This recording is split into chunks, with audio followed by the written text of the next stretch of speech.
Hey everyone, tonight we're going to find out why you probably wouldn't survive a single day as a samurai's apprentice. Not a warrior, not the guy with the sword and the cool hair. No, you're the apprentice. The one with blistered hands, no breakfast, and a bucket to carry. Imagine this, it's 4 a.m.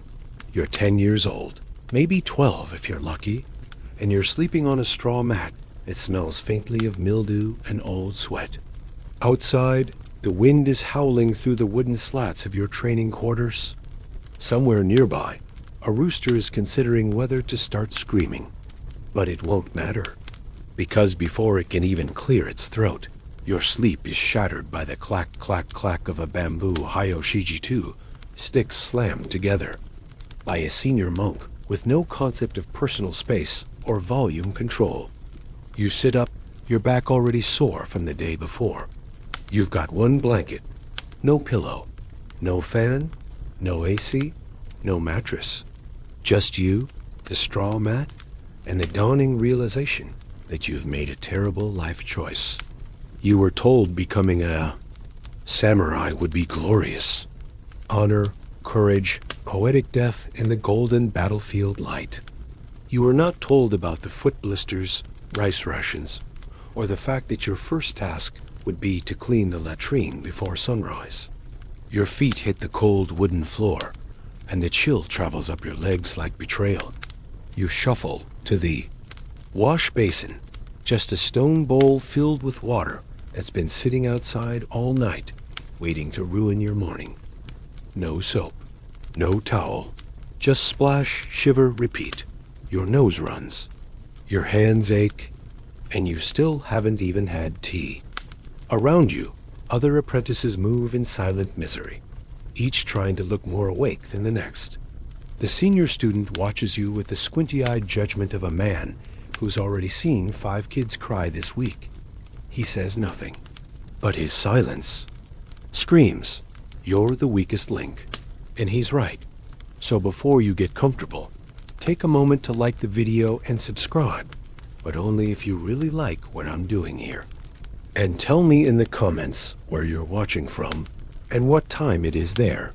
I bet it's not 4 a.m. with frost on your eyelids.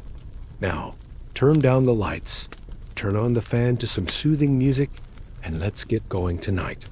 You're here because you thought being a samurai apprentice would be like an anime training montage. Maybe some wise mentor yelling life lessons between sword swings. You pictured yourself learning how to deflect arrows in mid-air or recite poetry while slicing through raindrops. But no. First lesson. Samurai training is about obedience. Your first challenge isn't the sword. It's surviving the morning routine without crying, puking, or passing out. There's a reason the samurai class didn't just let anyone in. You had to be born into the right family, or really impress the right lord. But once you were in, the romance ended fast. In some dojos, apprentices had to endure a year of silent service before even touching a sword. Instead, they cleaned, they cooked, they carried firewood, they memorized poetry. They learned how to tie their robes exactly right, and God's help you if your left lapel crossed over the right, because that's how corpses are dressed. There's an old tale about an apprentice named Saburo who forgot to bow to a statue of the war god Hachiman before breakfast. His sensei made him kneel in a stream for 3 hours to cleanse his dishonor. When asked later what he learned, Saburo replied, "Mostly, I learned not to forget to bow to Hachiman." His legs never fully recovered. Historians still debate whether these early trials were about discipline or just creative punishment. But one thing is certain. By the time you've scrubbed the floors with your own sleeves, shoveled snow from the path barefoot, and stood in silence for 3 hours watching your rice boil, you start to understand something about the samurai life. It wasn't glory, it was grit. You weren't trained to win, you were trained to endure. Even if that meant waking up each day to the same cold air, the same bitter tea, and the same senior student giving you that look, the one that says, try not to screw up this time. So, are you ready for what's next? Because the hardest part of your day hasn't even started. You make it to breakfast without collapsing, which, according to the look on your senpai's face, is the bare minimum expected of you. No one says a word. Talking during meals is forbidden. Not just discouraged, forbidden. The room is quiet except for the rhythmic sound of rice being chewed and pickled radish crunching. It's like eating in a library with a book's glare. Back in front of you is a small wooden tray, a bowl of plain rice, a wedge of daikon so sour it could strip paint, and a sliver of grilled fish that somehow manages to be dry and slimy. There's no miso soup today because someone didn't wash the ladle properly yesterday. That someone might have been you. You're not sure, and you're definitely not going to ask. You eat slowly, posture perfect, knees folded under in seiza. If your ankles go numb, too bad. You do not fidget. You do not slurp. You do not sneeze. If your nose runs, you endure. Welcome to the mental battleground. And after this, you meditate. Zazen. It sounds peaceful, right? A calm moment to gather your thoughts. Maybe even fall asleep sitting up. No. Zazen is a war zone where the enemy is your own brain. You kneel on a flat cushion in a drafty wooden room, eyes half-lidded, staring at a blank point on the floor. You're told to think of nothing. Just breathe. Just exist. You try. You really do.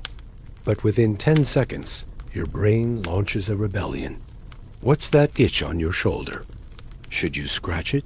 Is that allowed? What if a fly lands on your nose? Is thinking about not thinking technically still thinking? You're spiraling. Meanwhile, your knees throb, your spine creaks, and your left foot has entered a state of spiritual detachment known as completely asleep. There's a soft thwack behind you. Someone got smacked with the kaisaku, the flat wooden stick used to correct posture during meditation. It's not punishment, exactly. More like a spiritual chiropractic adjustment delivered at high speed. You tell yourself not to panic. You are one with the breath, one with the room, one with the distant sound of a rooster who definitely should have woken up earlier. Another thwack. Closer this time. You feel sweat collecting under your arms, even though it's barely above freezing. Your back is so straight, it could serve as a construction beam. You are desperate to twitch, to scratch, to move. But you don't, because you know if you do, that stick is coming for you. There's an old legend possibly made up by apprentices to scare each other about a boy named Genji who scratched his eyebrow during Zazen. The sensei didn't hit him. No. Instead, the entire class had to sit for an extra hour, in total. Silence, because Genji's one twitch had ripened the air with ego. That night, someone shaved Genji's eyebrows in his sleep. No one confessed. No one had to. Everyone agreed it was fair. Historians still debate whether these rigid meditation rituals genuinely nurtured inner discipline or just produced really quiet, really angry young men. But the result was clear.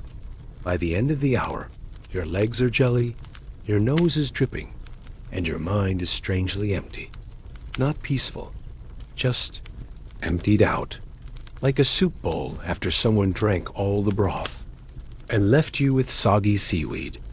You're not proud of it, but for a brief moment, you understand why some people just packed up and left in the night, escaped to become monks, or potters, or actors, anything but this. And yet, as you bow to end the session and rise with the grace of a half-dead scarecrow, you feel something shift. Maybe it's pride. Maybe it's just the pins and needles in your calves. But you made it through. Your senpai gives you the smallest nod, which in dojo language might as well be a standing ovation. You nod back, subtly. One eye twitch away. From spiritual disaster. 2 hours into your day, and you haven't even touched a sword. But hey, you haven't quit yet either. That counts for something, doesn't it? So you've survived meditation barely, and now your legs feel like they belong to someone else. Someone much older, who fought in 3 wars and lost all of them. You're told to walk it off, which is funny because your feet are still asleep and the floor feels like it's made of nails. But there's no time to whine. Next up, cleaning the dojo. And not just tidying up. This is a ritual, a daily offering of sweat and knee pain. Forget Swiffers or vacuum cleaners. You are handed a rag, barely larger than a napkin, and told to polish the wooden floors using only your hands and knees. It's called suji, and it is not optional. You're down on all fours, dragging your body weight like a confused crab, and the floorboards stretch ahead like a never-ending punishment. The rag gets soaked in grime almost immediately. You wring it out. You keep going. Behind you, the senpai walks slowly, silently, inspecting. Occasionally, he nods. Occasionally, he stops and re-scrubs your work. But mostly he says nothing, which somehow stings worse than a complaint. Your back aches. Your palms burn. You're starting to wonder if this whole samurai thing is just elaborate janitorial training. And in a way, it is. The philosophy here is simple. If you can't take care of your space, you can't take care of your sword. Clean floor, clean mind. Dirty floor, dishonor. There's a well-worn tale about an apprentice named Masaki who left a single speck of dust beneath the altar. When the master noticed, he didn't yell. He just made Masaki clean the entire dojo, again using only his own sleeves, for 3 days. Masaki went on to become a legendary swordmaster, but even he admitted later that dust was his greatest enemy. You remember that story as your knees scream in protest. And just when you think it can't get worse, it does. You're assigned to the courtyard stones. Each must be wiped until it reflects light, like still water. These are stones. Asterisk. They absorb light asterisk. You wipe anyway. It's like trying to polish a potato into a diamond. Somewhere in the back of the compound, you hear laughter. Probably the senior students doing sword drills. The real training.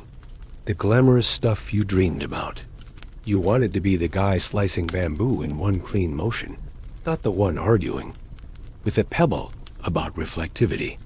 But here's the strange part halfway through your second courtyard. Something shifts.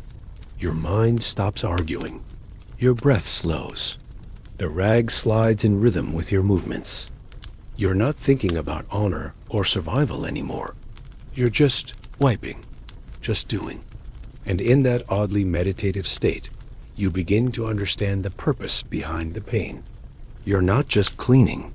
You're learning discipline, focus, the ability to find meaning in repetition.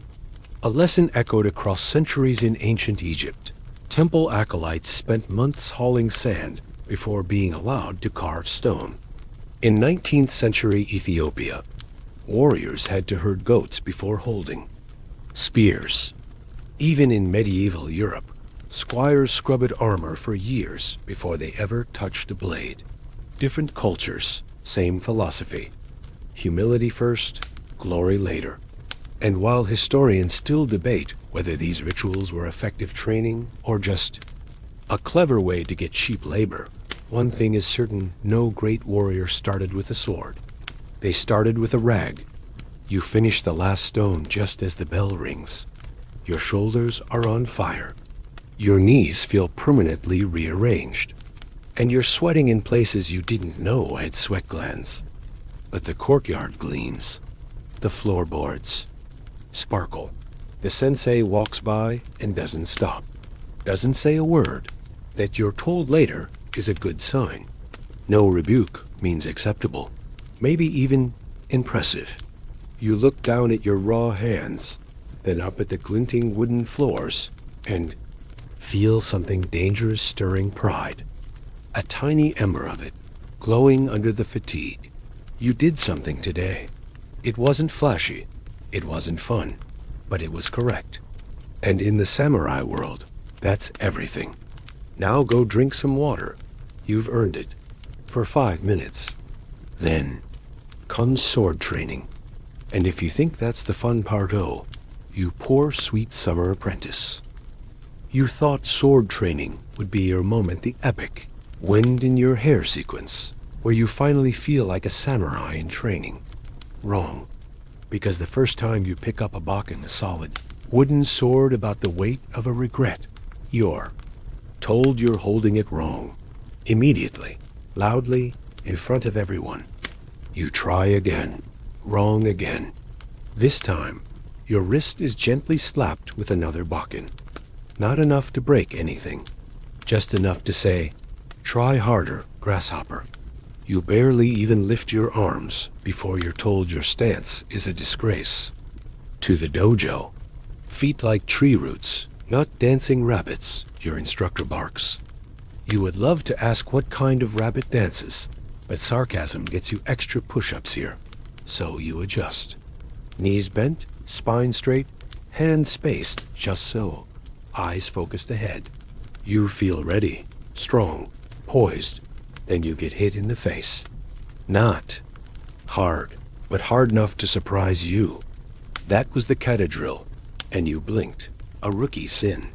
The senior apprentice bows to you after the strike, because it's not personal. It's tradition. You bow back, eyes watering slightly, teeth clenched. You're learning, slowly, through bruises. A kata is an ancient pattern of strikes and parries, practiced for centuries in open fields, mountain temples, and occasionally next to rice barns.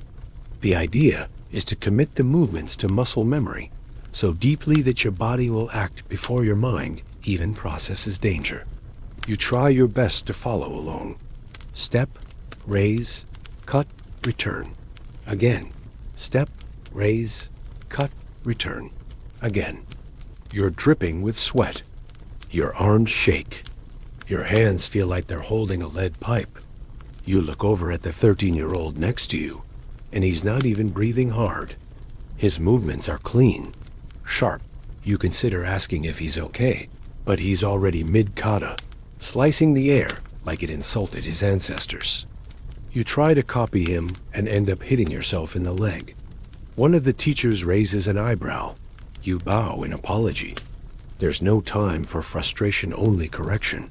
You are corrected constantly, quietly, loudly, by seniors, by teachers, by the floor when you trip. You learn that holding your bakken too tightly makes your swing stiff. Too loose, and it slips once. During morning drills, an apprentice accidentally launched his bakken into a pile of firewood. The others laughed until the sensei made them repeat the sequence 100 times. No one laughed after that. There's a story whispered during laundry duty about a young apprentice who was so bad at sword drills that he was made to practice alone in the river thigh-deep in freezing water until he flowed like nature. After 3 months, he returned with the flu and a perfect kata. Was the story true? Who knows? Historians still debate whether samurai training was as brutal as the myths suggest, or whether these tales were exaggerated to keep weaklings out. But looking at your blistered hands and your wobbly knees, it's not hard to believe it. The bakken isn't just a wooden sword. It's a teacher, a mirror, a relentless wooden critic that never lies. And it hurts. There's nothing soft about it. When it strikes your side during pair drills, it leaves a welt.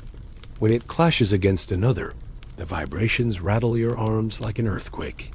You've barely begun, and your muscles feel like they've been tenderized for cooking. And then just when you think you've earned a break, you're paired with the senior student for Q-mic drills. Controlled sparring. Control. Being a generous term, he doesn't hit hard, just fast. Fast enough that you block one strike and miss the next 3. Fast enough that your bakken flies from your hand on the 4th. You bow to retrieve it.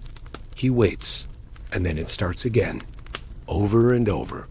until your shoulders burn and your vision blurs, until you forget which foot goes where and your breathing sounds like a broken bellows. And still again, you want to quit, right there on the tatami mats. But you remember something the instructor said earlier. To wield the sword is to wield the self. If your grip is weak, perhaps your resolve is too. So you hold on, even if it hurts, even if you're the slowest, even if you feel like a broomstick could beat you in a duel right now. Because this is the path. This is the blade sharpening you. You're not here to win. You're here to endure. Lunch arrives not with the fanfare of relief, but with the quiet dread of knowing it's just another test disguised as a meal. You sit in rank order, knees folded under again. Your ankles still haven't forgiven you.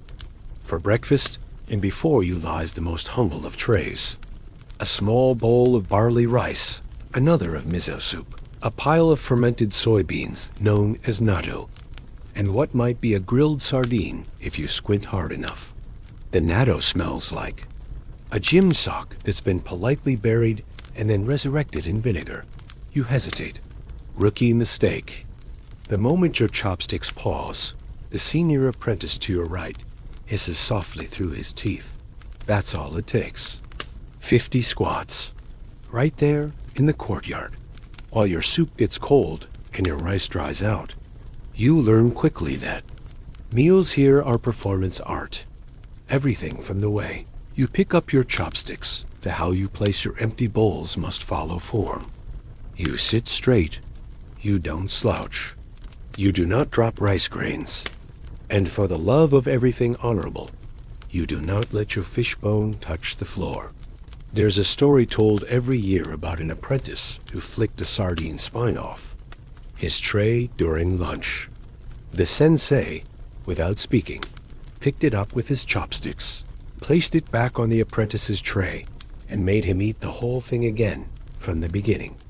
Rice, soup, natto, fish, all cold, all while everyone else watched. Discipline is digestion, the sensei murmured that day. It's become a running joke now, except no one ever laughs out loud.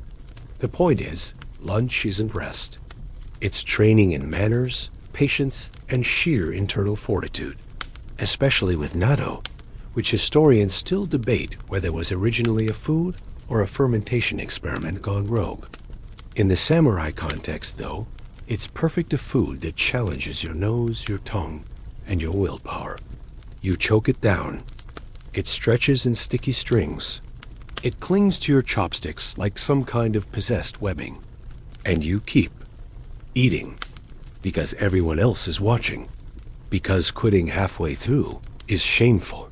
Because you already did 50 squats and your legs are trembling. Somewhere in the middle of this ordeal, a younger apprentice accidentally knocks over his soup. Time freezes. All heads turn. The boy goes pale. His hands tremble. No one speaks. The senior apprentice beside him simply nods toward the kitchen. The boy stands, bows deeply, and vanishes to retrieve another serving. He returns 3 minutes later, breathless, with a full tray and a red face. No one mentions it again. But you notice he eats slower after that, calmer, as if every bite is sacred. Because here it kind of is. Even meals are rituals. Everything is designed to sharpen awareness, to wear down the edges of arrogance, to build the kind of man who can stand perfectly still in a blizzard, sword at his side, and wait for a single falling leaf to signal battle. There's a historical account, possibly embellished, of a samurai named Yamato, who once dined with his lord while standing on one foot as penance for arriving late.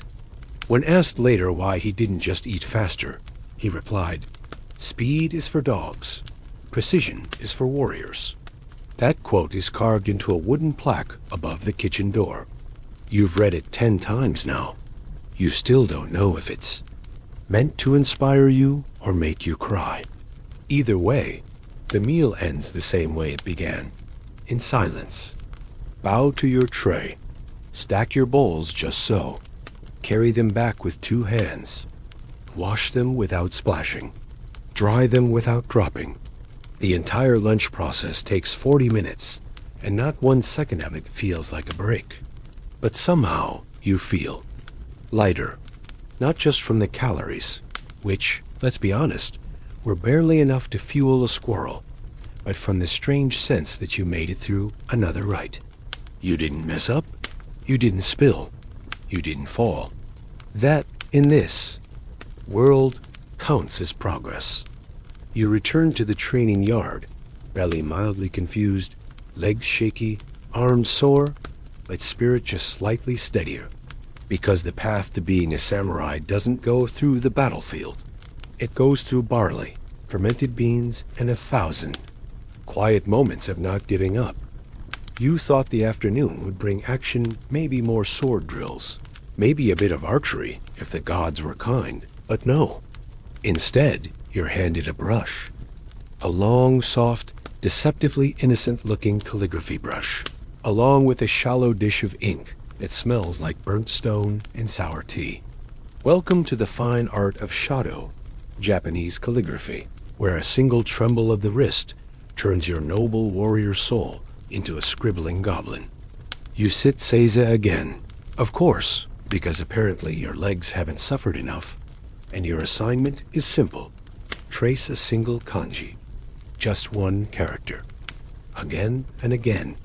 It's not even a complicated one. Rei, the character for respect. But somehow, every time you paint it, something goes wrong. The brush hesitates, the stroke bends. The tail wiggles like a nervous earthworm. You're supposed to focus your spirit. That's the point. They say the brush reveals your mind. And if that's true, your mind today is deeply confused and mildly panicked. The ink runs, the rice paper puckers. You start sweating so much that a drop falls and splats directly in the middle of your 5th attempt. Your senpai glances over. He doesn't scold. He just exhales softly, as if your failure has personally offended the ancestors. You keep going. Again. Each stroke is a war. And while you're fighting ink and shame, your knees begin to pulse with dull fire. The floor is hard, and your posture must be straight. There's no leaning, no squirming. You remember now why calligraphy was once a method of torture in certain dynasties. Not because it hurts the body, but because it annihilates the ego. A wobbly line is a reflection of your flawed spirit. A crooked corner is your distraction taking physical form. You begin to realize the brush is not soft. It is judgment in bristled form. There's a tale, retold across dojos, of a young student in Kyoto who wasn't allowed to wield a sword until he could paint his family's crest in one breathstroke 10,000 times. He went partially blind from the ink fumes. But when his sword training began, he never missed a cut. Historians still debate whether stories like these are accurate or just exaggerated teaching tools. But one thing is certain. Calligraphy in the samurai tradition wasn't optional. It was as essential as combat, because the warrior was not just a fighter. He was meant to be an artist of action, a poet of violence. You look around and see the others still hunched over their scrolls. No one speaks. The only sounds are the wet scratch of ink and the occasional sigh of creative despair. The air is heavy with concentration, and that odd mineral scent of the ink is starting to seep into your soul. You think, just for a moment, that you'd rather be getting hit with a bakken. At least that kind of pain is straightforward. This is humiliation in slow motion. By the end of the hour, your scroll looks like a haunted forest. Your fingers are stained, your back is screaming, and your spirit has been thoroughly wrung out and hung to dry. You bow to your brush, because that's what you've been taught, and place it back in its wooden box with trembling reverence. You feel defeated, but also strangely clear. Like all that repetition, all that failure, stripped away the chatter in your head and left behind a kind of quiet resilience. A clean line of thought. For just a moment, you understand the beauty in the madness. You glimpse what the sensei sees a mind, sharpened not just by blades, but by stillness. Art as discipline, brush strokes as battle. It's not about being perfect. It's about returning to the line again and again until the line finally learns you. As you rise and stretch your legs, now more wooden than the floorboards, you catch your own reflection in the ink bowl. You look older. Not wiser, maybe, but definitely more ink-stained. One step closer. One brushstroke further along the path. And you haven't quit yet. That has to count for something. They hand you the helmet, and it smells like 10 years of other people's fear. Leather, old sweat, and something vaguely metallic. Maybe rust, maybe dried blood. You're not sure, and honestly, you don't want to know. Because this is it. The moment you've dreaded since morning. Randori, free sparring. No more slow kata, no more quiet calligraphy. Just you, a wooden sword, and another apprentice who is definitely not as tired as you are. The bell rings. You bow. The world narrows. It's hot. You're sweating already. But the helmet traps the heat like a steamer lid. Your vision shrinks to a slit. Your breath echoes in your ears. And suddenly, the air feels like soup. Your opponent moves. Fast, faster than you can think.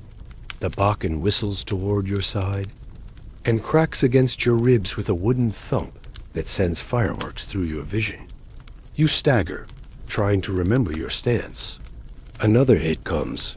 You parry badly. He circles. You blink sweat out of your eyes. This isn't sparring. It's survival. And you're losing. Not because you're weak well. Okay, maybe a little but. Because you're thinking. You're hesitating. And in Randori, hesitation is a luxury you can't afford. There's no script, no teacher correcting your form. It's just reaction, instinct, and pain. The kind of pain that teaches faster than any lecture. There's a legend about a samurai named Kajiro who refused to train with real swords until he mastered Randori blindfolded.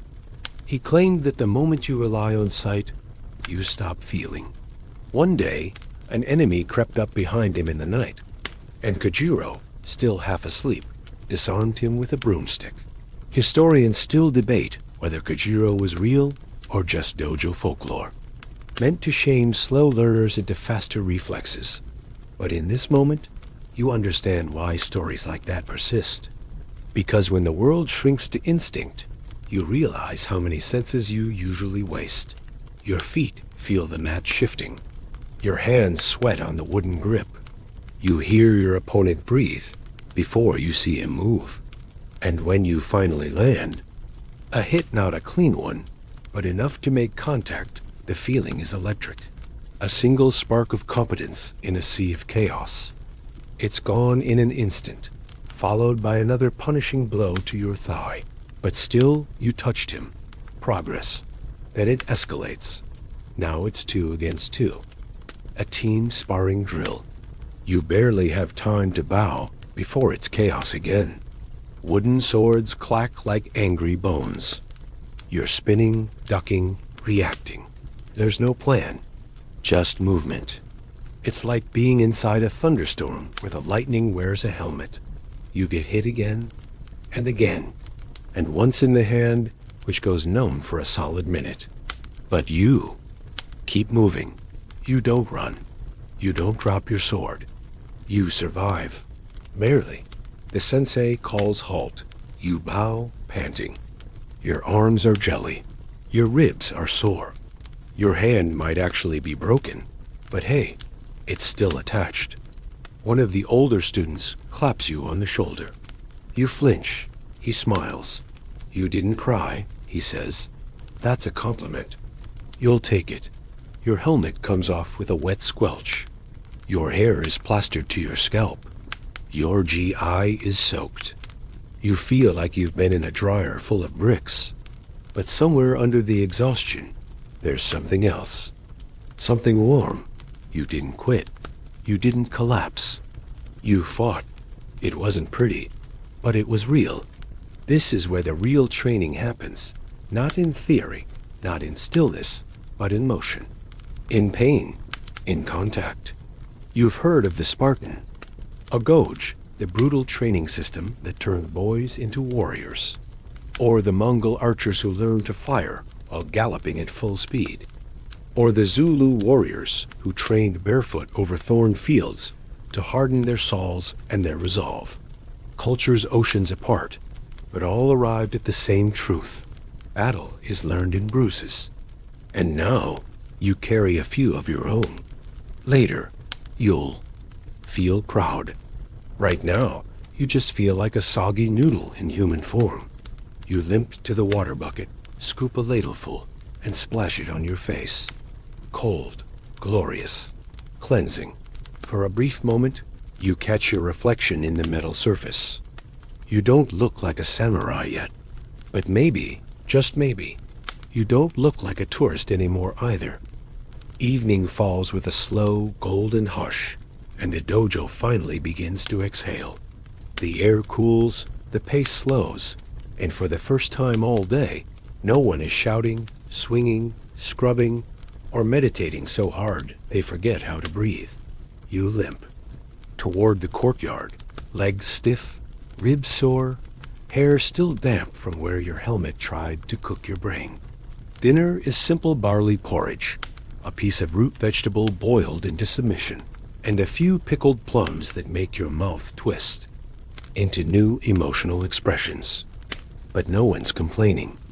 Not even the kid who got hit so hard during sparring his helmet spun backward. Because this is the quiet hour, the one sacred part of the samurai apprentice's day where things finally soften. After cleaning up and bowing out, everyone gathers near the fire pit.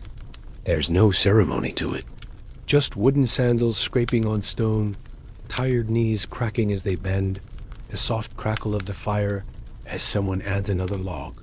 You sit, you breathe. The stars begin to shimmer above you, and for a brief moment, the dojo doesn't feel like a punishment chamber. It feels like a place out of time. Someone begins a story. Low voice, no drama, just fact, delivered with the gentle cadence of tradition. Tonight's tale is a favorite among the apprentices. The legend of the boy who ran. They say his name was Minoru. He came from a well-off family, too proud, too confident. He had nice robes and a better sword than anyone else on his first day. But he hated waking up early. He refused to bow deeply enough, complained about the food, grumbled during meditation. One night, after a particularly rough sparring match left him bruised and humiliated, he slipped away. No one stopped him. The next morning, his futon was empty, his uniform folded neatly. The sensei said only one thing. A sword without a spirit is a stick. For the next month, his name was never mentioned. It was as if he had never existed. Until one night, the sensei told his story around this very fire. Not to mock, not to warn, just to remind. Everyone remembers Minoru, not for his strength, but for his exit. And as you sit there, sore and silent, you think about it. Running, just walking away. It would be so easy. You could pack your things, find a less painful trade blacksmithing, maybe, pottery. Someone in the village always needs a tofu apprentice. But then you look around the circle. Faces lit by firelight. Bandaged hands, bruised foreheads, expressions of absolute exhaustion and something else. Solidarity. Not one of you is thriving. Everyone hurts. Everyone struggles. But they're all still here. That means something. And maybe, just maybe, you've started to belong to something bigger than your sore shoulders and your aching pride. You feel it when someone passes you. A roasted chestnut without speaking. You feel it when your senpai, the one who barked at you this morning for breathing too loud during meditation, tosses you an extra piece of plum. That's the real training, isn't it? Not just the sword, drills or the ink or the endless floor scrubbing, but the learning to stay, even when it's hard, even when no one's clapping, even when your biggest accomplishment was not falling asleep during Zazen. There's an old African proverb that floats through your memory, possibly told to you by a traveling merchant when you were younger. If you want to go fast, go alone. If you want to go far, go together. You wonder if he trained with samurai. Probably not. But the idea still fits. Historians still debate whether these nightly fire gatherings were formal dojo tradition, or simply a habit born of shared fatigue. But one thing's clear. They were needed. In ancient Sparta, warriors told stories around the fire not to pass time, but to pass courage. In the Maori tribes of New Zealand, warriors would recite their lineage aloud at night so they wouldn't forget who they were. Here, in this quiet corner of Japan, you don't speak your lineage, but you live it. Every breath, every bruise, every bowl of cold rice is shaping you. You stare into the flames and feel the day flicker behind your eyes. Cold water slaps. From a wooden sword, the taste of natto, the sting of failure, the tremble of success. You're still here. You didn't run. And that means tonight, you rest not just as an apprentice, but as a survivor. And now, as the fire dims and the dojo fades into darkness, you let the rhythm of the day dissolve into stillness. The soreness of your limbs becomes a distant hum, the whisper of the night air like a lullaby drifting through bamboo walls. Your breath slows, your mind softens. The echoes of drills and discipline blur into dream shapes, distant and harmless now. In this final hush, there are no swords to hold, no steps to perfect, just warmth, stillness, and the quiet understanding that you made it through the day. Let the stars overhead lull you into rest. Let the memory of resilience wrap around you. Like a soft blanket, you are still. You are safe. You are enough. End of script. Good night.